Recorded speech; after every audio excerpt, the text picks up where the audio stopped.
As more and more Season of Conquest commanders start getting a museum relic here in Rise of Kingdoms, this system is going to get more and more relevant. We already have commanders that are end game viable that have gotten some nice little buffs here in the museum. We have William and Guan Yu most recently, but we also have Alexander the Great and the tried and true Yi Seong-Ye. So today I'm going to give you guys my forecast for the museum system over the next couple of months. We're going to go over the next 6 commanders that are going to be landing in the museum, and then we're going to go over which commanders are due for their second tier upgrade and which commanders are long overdue for their third tier upgrade. I'll give you guys my thoughts and opinions on everything, and I do think this is very important to pay attention to now because this currency is pretty hard to come by, and so you want to be saving up months in advance for some of these upcoming commanders just in case the developers drop something crazy on us. But first, what's going on, guys? Cheers. A couple of videos ago you guys accused me of not having anything in my mug. Okay, this is just water, and sometimes I have tall mugs and there's only like 30% of my coffee left, and so if I go cheers, you're not gonna see the coffee because it's all the way down there, but there's something in there. I'm actually cheersing you guys, okay? And this isn't even water, it's vodka, and I'm kidding, but can you imagine? Unless, hey, maybe it is, I don't know. Anyway, before we jump in, guys, if you appreciate these guides that help you plan your account months in advance, please consider dropping a thumbs up down below. Helps out the channel, and if you're not subbed, double check. You might think you are, but you're not. We're so close to 85,000 subscribers, which is kind of insane. Maybe we'll have hit it by the time this video goes live, who knows? Okay, so the first thing we're going to go over here is what are the most recent commanders that have landed in the museum, because that's going to help us figure out who's coming next. And of course, the most recent is William the First, who has a 3% counterattack damage taken reduction and a 100 bonus to their active skill damage factor, which is okay. It's a small buff, but it was a good commander anyway. And alongside him was Chandra, who got a 10% cav attack bonus and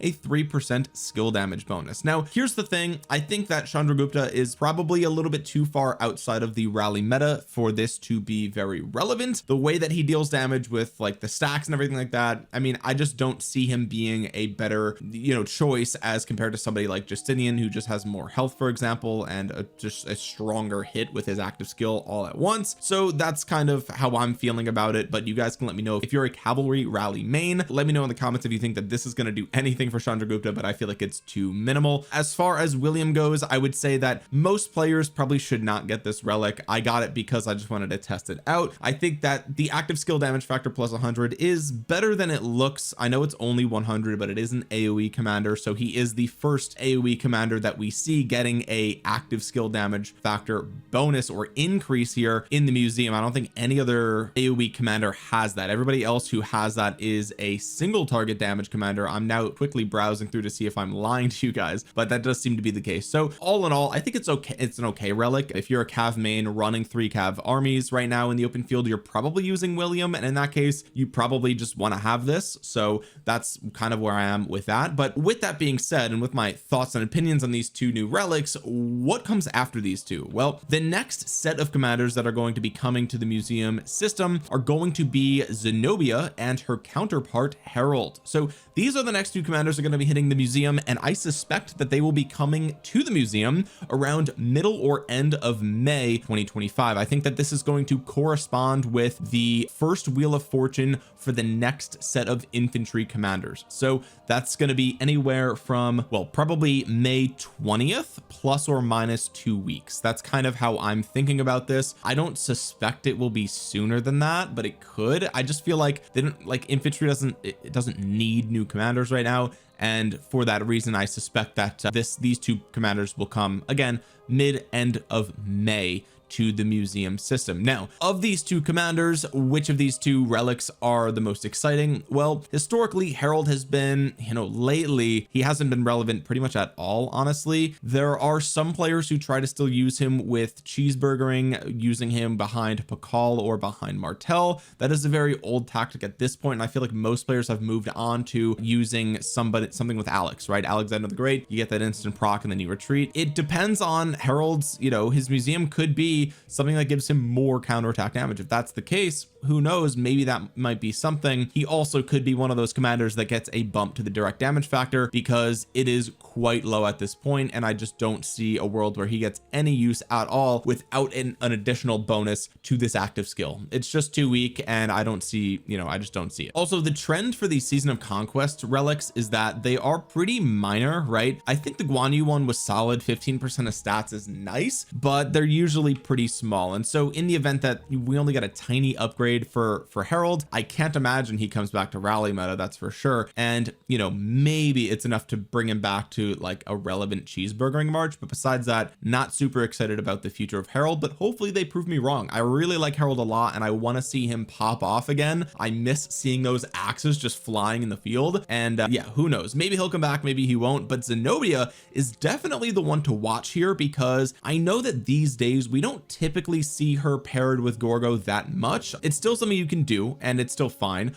I still feel like we see mostly Gorgo with Hera, right? I think that's the most common infantry garrison that I see personally. Or if you're in a KVK where you can switch up troop types, you'll see Gorgo with Attila, for example. So there's lots of different things that you can do with Gorgo, where, you know, Zenobia, it's not that she's a bad choice, it's just that there's so many other choices that, you know, she doesn't typically make the cut. In my last KVK, we had some really nice reports with Gorgo Martel, also some great reports with Gorgo Constantine, right? So lots of great things you could pair with Gorgo these days, and Zenobia just doesn't make the cut. But if she gets a solid relic, then who knows? She already gets 20% health and 20% attack. If she gets like 10% defense and 10% attack or something like that, I mean, who knows? There's a possibility here that she can really assist the garrison meta. Also, she has 15% more normal damage dealt. If she gets, you know, 5% extra normal damage dealt, bump this up to 20%, that could be really cool as well. Is that going to be enough? I don't know, but again, she's not that, I would say she's not that far behind the garrison meta, which is crazy considering how old she is. But I feel like any sort of meaningful stats that push her in the right direction could bring her back to a more viable garrison commander. So definitely something to consider and keep your eyes out for. After those two commanders, the next two that are going to be coming to the museum system are going to be our friends Nebu and Cyrus. Now, these two commanders are probably going to release with the next Archer cycle, just like I said with Xeno and Herald. So I suspect these two will land in the museum somewhere around the middle or end of July in 2025. Okay, if I had to throw a date on it, I'm saying July 29th 2025. But again, it's going to depend on, you know, the frequency of commander releases. That's an average. Again, you're going to have to plus or minus 2 weeks there. But of these two commanders, there's probably nothing that they can do to make Cyrus relevant. I don't think. His damage factor is just so low. He has some interesting things about his kit, but really at this point, I think he's only ever used for chaining because he has circular AoE with the fourth skill here. So yeah, I don't know. I think there was a time where Cyrus was okay. I'm not seeing him used at all in the open field, and I just can't imagine like what could they possibly do to make him relevant again, especially considering these Season of Conquest commanders typically only get a small bonus from what we've seen so far from the ones that we've already gotten. The one to watch here though is Nebu. I feel like Nebu is only barely outside of the open field meta, and as a matter of fact, there are still some players that still use Nebu, and I would say that if they give him any meaningful amount of health or march speed, then we genuinely could see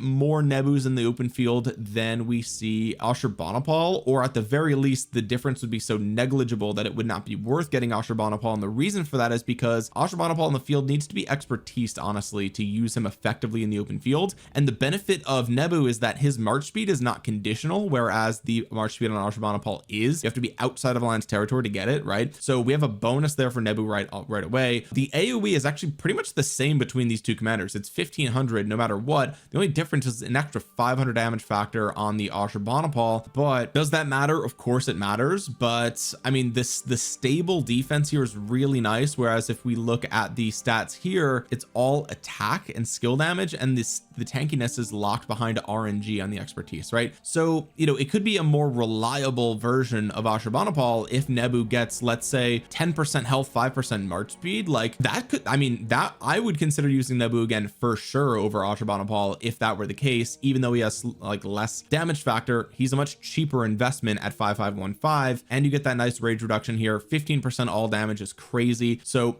I honestly think a Nebu relic could absolutely revive him, and I think that that would be really cool for archer players, especially in a moment in time where archer players need more tankiness, they need more sustain in the open field. This would be a great opportunity to reward players who invested in Nebu all those years ago, and it's a great budget build as well on top of all of that, right? So I hope that they give him some nice tanky stats and maybe a little bit of march speed on top of that, even like a 10% bonus to defense and a 10% bonus to march speed, or 5% bonus to march speed. That would be solid, right? I would really like that for archers. So we'll have to wait and see. I really am looking forward to the Nebu relic. That could be a game changer for sure. And then after the Nebu Cyrus release in July of 2025, we are looking at the leadership release in the form of Trajan and Moctezuma. Now of course the Moctezuma relic is going to be irrelevant no matter what it is, because there's nothing that they can do to Moctezuma to make him PvP relevant, because he's literally not a PvP commander. He's built around peacekeeping, so nobody even really has Moctezuma anyway, so he's kind of irrelevant. But Trajan is definitely a commander to keep your eyes on for sure. Again, these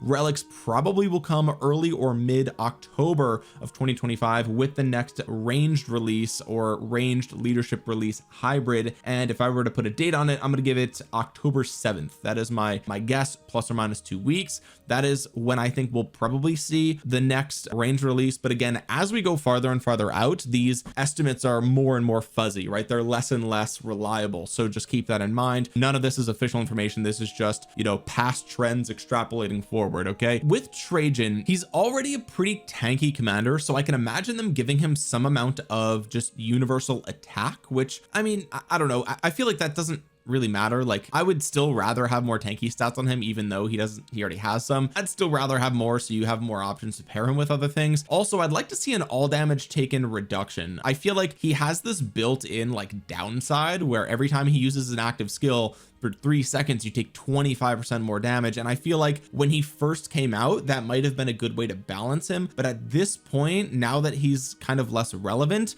this sort of self-inflicted gunshot wound is not that important or needed, I would say. And so something to offset this would be nice, you know, maybe a 5% all damage taken reduction, or even maybe more than that to make him even more tanky. That would be kind of cool. And then if players did want to run a full leadership support march with him and Philip, at least now it's even more tanky than ever before, and I think that would be very, very nice. So it's interesting. I don't know what they could possibly do to Trajan to make him more relevant, and truthfully, between the infantry, archer, and leadership set of museum relics we've discussed in the video, I feel like the leadership one is the least exciting, to be completely honest with you guys. But this does have more implications for the Canyon meta for sure. Like Trajan's already still relevant in Canyon, and if he gets any sort of buff, he's going to be even more relevant there as time goes on. So yeah, just keep that in mind. Okay, with all of that being said, with the forecast kind of established already, now that you know who's coming to the museum, let's talk about who's going to get upgrades in the museum. And the first thing we'll start with is the commanders that need a level 2 upgrade. Okay, who are next in line to get a level 2 upgrade? And this is pretty straightforward. It's just the season 2 commanders that don't have it yet. Some of the commanders already do from season 2, which is weird, and that being Constantine and Alexander the Great. They got their second tier relic upgrade a while ago, and the fact that we still haven't seen this for the other season 2 commanders is weird. So I suspect Khan and Saladin will be next in terms of getting a level 2 upgrade. When it comes to Khan, I feel like they need to really ramp up these numbers here, because this did literally nothing for him. They need to like triple both of these to make him even worth thinking about, let alone useful, right? And again, we're not even talking about like tripling this to bring him up to meta. No. We're talking about tripling this to even bring him into the equation anywhere at all ever, right? Like it's just, he's such a bad commander in the end game that like 10% defense and 100 damage factor is like laughable, right? Like he needs the second relic upgrade has to be like 30% and 300, and then the third tier upgrade has to be like, you know, 65% and 300 to like even consider maybe looking at him once, right? That's kind of where I'm at with Khan. So even with a second tier upgrade, he's probably still going to be useless. Saladin, however, could be a different story. A lot of times historically we do see the second tier upgrades be a little bit more meaningful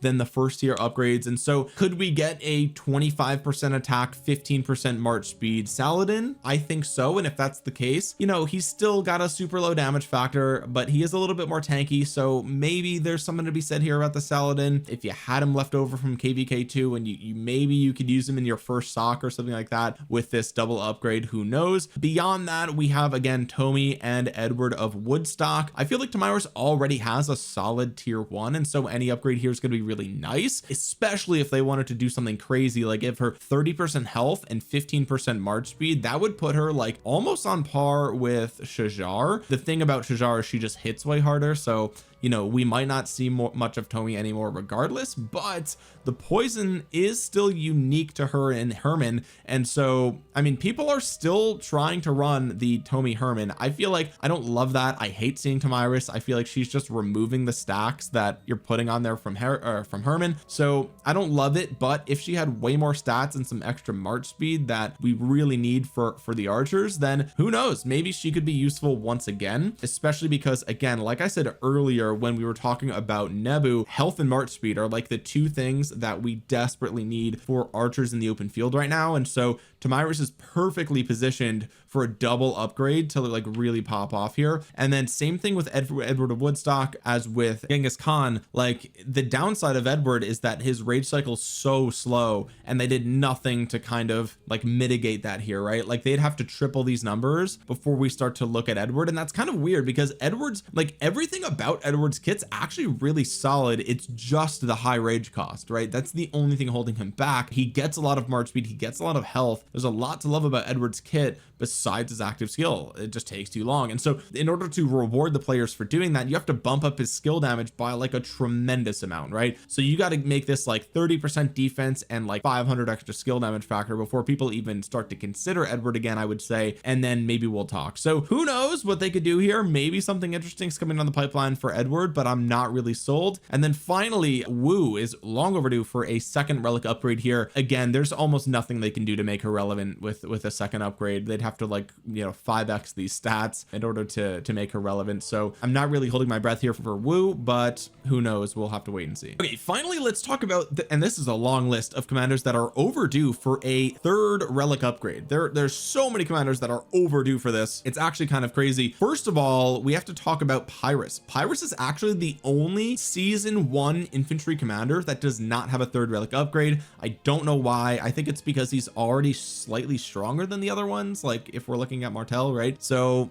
and Richard, of course. So maybe that's why they deleted this a little bit, but like I don't know, I feel like, you know, they really should give him something else here. The thing with the level 3 upgrades is that it seems like they only bump up one of the two stats, right? Whereas if we look here, both these stats are doubled. Going from 2 to 3, only one of the stats is bumped up. And so of these, I would like to see maybe a 50% defense bonus here or something like that, and a 10% skill damage bonus, or 30% defense, 20% skill damage would be nice. Who knows, we'll have to wait and see if they do any of those things. But there's I think Pyrrhus is actually set up in a good spot to get something good here, because he's already got like great stats here. So the final upgrade could push him into something that makes him a little bit more relevant, even though his active skill damage is pretty low by today's standards. Finally, we have to talk about Siage. He is not only overdue for a second relic upgrade, but also a third relic upgrade. He is the only gold key archer or season 1 archer that does not have a level 3 upgrade right now. Obviously we have El Cid, we have Thutmose, we have YSG. They all have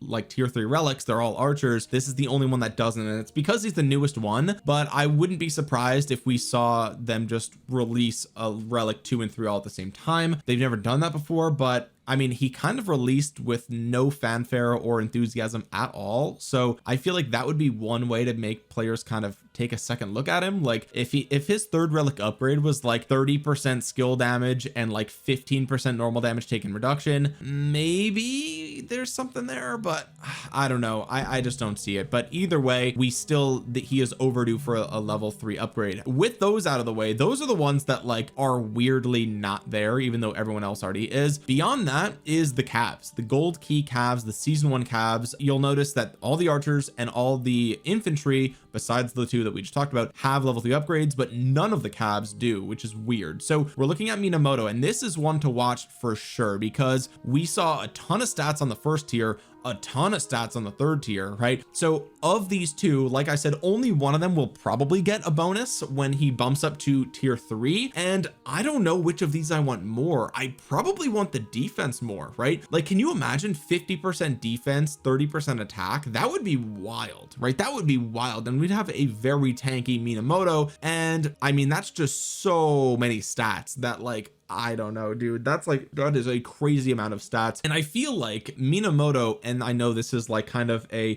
like a black pill type of way to look at this, right? But he's a paid commander, right? Like, you have to buy him, and so for that reason, maybe he's poised to have a really good tier 3 upgrade. So who knows, we'll have to wait and see. As far as Cao Cao goes, this is actually a commander to watch as well, because 30% health, 300 damage factor is nice. If we take a look at what he's doing right now, okay, let's just bear with me here, okay? He's already got 1700 damage factor, which is obviously low. It's obviously low, but it's a 40% attack reduction, and he already gets 30% cav attack, 10% march speed, and now 30% health already, plus he has a rage engine. He also loses defense but gains another 25% attack with the expertise. So all in all, 55% attack, negative 10% defense, 30% health, 1700 damage factor. So I don't know, I kind of feel like if they bumped up the active skill damage factor to like 1,000, right, which is crazy, right, like plus 1,000 to make it 2,400, maybe we would consider Cao Cao, possibly, right? Like, I think about a 2,400 skill shot with a 40% attack reduction on that target that you're hitting, plus 55% attack,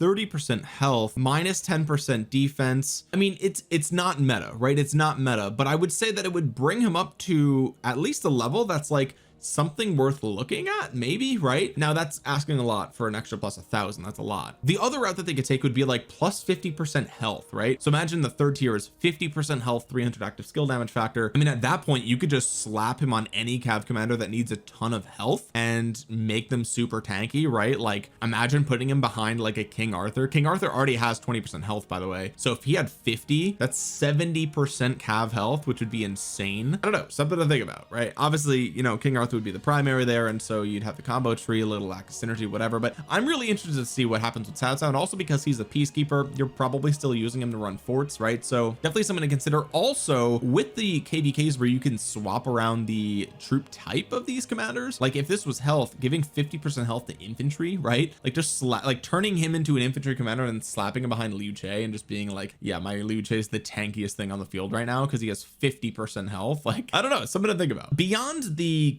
cav commanders from season 1, there are the sort of leadership integration commanders from season 1 that are also overdue for a level 3 upgrade. As you can see, Ethelfled is definitely overdue for an upgrade, and of these two, I feel like they're more likely to give her attack than they are to give her march speed, which is kind of a bummer. If they gave her like 45% attack, 15% march speed, at least you could say that it's universal, so you could just put it anywhere, right? Her active skill is a nice debuff, but it's only 2 seconds. It's 5 target, but it's kind of weak. So I mean, it's nothing crazy. I almost would rather her just get the march speed, because I feel like there's no amount of attack that you could give her that would make her relevant. But at least with march speed, like, she's faster for chaining barbs, she's faster for like running in rallies, she's faster for reinforcing flags and all that sort of stuff. So like, I feel like the march speed would probably still be better. So like, if they gave her like 25% attack, 30% march speed, that'd be really cool, right? Especially because, again, it's universal march speed, so you just slap her behind anybody and they move faster. Like, that's something to think about. Mulan is also overdue for a tier 3, and this one is definitely one to watch because she's still like on the brink of the Canyon meta. Lots of players still use her. She's only been challenged now by the introduction of Philip, and a lot of players using Shajar as well. So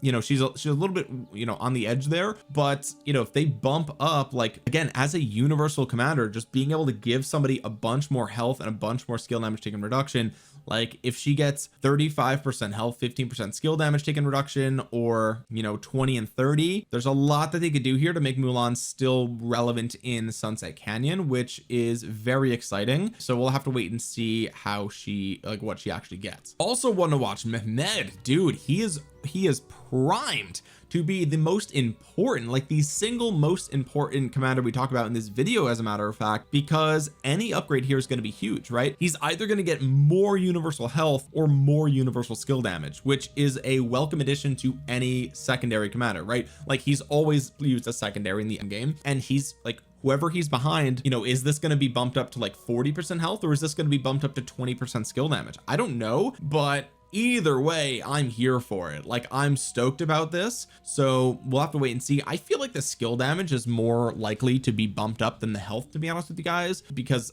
I don't know, like more than 30 is just kind of crazy to me, but it could be, you know, we'll have to wait and see. It could be, but if he gets like 20% skill damage, like that's pretty good, especially behind somebody like CPO, behind somebody like Ragnar Prime, behind somebody like Huo, right? Like another 10% skill damage on Huo is like crazy. So I'm really looking forward to see what they do with Mehmed. And then we have the reject corner. These are the commanders that are overdue for the level 3 that no one cares about. So Caesar, interesting thing here with Caesar, I don't think he needs more march speed, but the all damage could go crazy. Imagine they do something like 40% all damage, 20% march speed. That would be wild, right? That would be wild. I still don't think he'll be used at all, but that would still be wild, right? Like I want to see it just to play with it. I just want to see, like, could you possibly like make this work in some way, right? Like could you cheeseburger with him or something with 40% all damage, right? Like you do like Martel with Caesar as a cheeseburger, and then you're just dealing like so much counterattack damage. It's crazy. Who knows? I'm really interested to see what happens with Caesar, even though it's probably not going to be relevant. It could be a fun little troll mart to try out for the whales.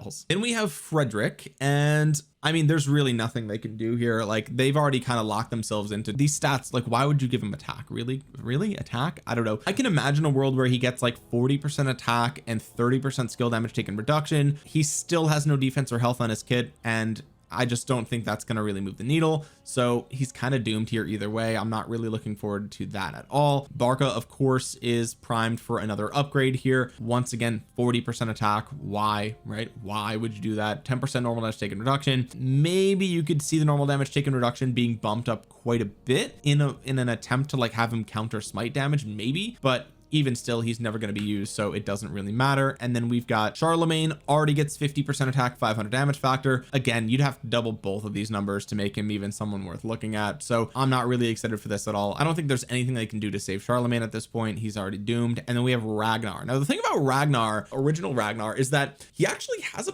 decent relic, and I'm curious to know what they could do here, because he already has a 10 defense, so more than likely they'll probably give him more normal damage taken reduction. Maybe they'll bump it up to like 25 or 30%. That would make him really tanky. I'd really be interested to see what some trolls could do with Ragnar. Now, is he going to be relevant in the open field? Not really. No, I don't think so, right? I don't think so, but he'd at least be able to give some really nice universal stats to anybody that you pair him with. So I'm really interested to see what that might look like, right? Because he already gives you 20% attack and 35% defense, so he's giving you universal, like a ton of universal stats, and you bring more troops to the battlefield. You have a really powerful 5-second buff, which I'm so close to getting. I'm so stoked about that, even though I'll never use him. But again, this is one of those commanders where, you know, you could kind of almost use him in a troll march and just see how good you can perform. I'm really interested to see what players might do with that. Anyway, guys, this video has been way longer than I thought it would be, but I wanted to give you sort of a forecast of what to expect for the next like 7 or 8 months of the museum system. Okay, now I don't know,